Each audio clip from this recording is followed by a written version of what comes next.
વડગામમાં ધોધમાર વરસાદ વરસ્યો અને છાપી વિસ્તારના બજારમાં વરસાદી પાણી ફરી વળ્યા છે। મેઇન માર્ગ અને તેના પર વરસાદી પાણી ભરાઈ જતા લોકોને હાલાકી પડી રહી છે। હાઈવે પર આવેલી દુકાનોના ગેટ સુધી વરસાદી પાણી પહોંચી ગયા છે। આ દ્રશ્યોમાં પણ સ્પષ્ટપણે જોઈ શકાય છે કે ગાડીના ટાયર ડૂબી જાય તેટલું રસ્તામાં પાણી ભરાયું છે। અમે આપને બનાસકાંઠાના વડગામના મુખ્ય માર્કેટના દ્રશ્યો બતાવી રહ્યા છીએ, જ્યાં સવારથી જ આ વરસાદી માહોલ અને મુખ્ય જે માર્ગ છે એ પાણીમાં ગરકાવ થઈ ગયો છે।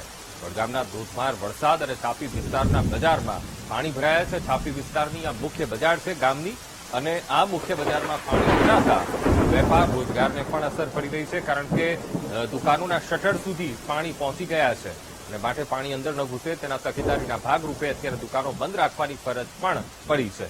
તો જનજીવન પ્રભાવિત થયું છે વડગામનું, અને સાથે વેપાર રોજગારને પણ આજે અસર પડી છે।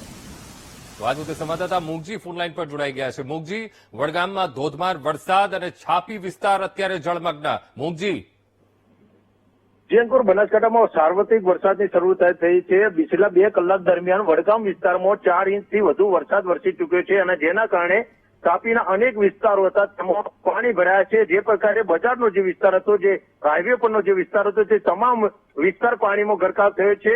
છેલ્લા 2-3 કલાક દરમિયાન જે 4 ઇંચથી વધુ જે વરસાદ ખાબક્યો છે, અને તેના કારણે ઠેર ઠેર પાણી ભરાયા છે। જે વાહન ચાલકો તેમજ જે રાહદારીઓ પણ ભારે મુશ્કેલી વેઠી રહ્યા છે। અનેક દુકાનોમાં પણ પાણી ઘૂસ્યા છે, જેના કારણે દુકાનદારોને પણ મુશ્કેલી વેઠવી પડે છે।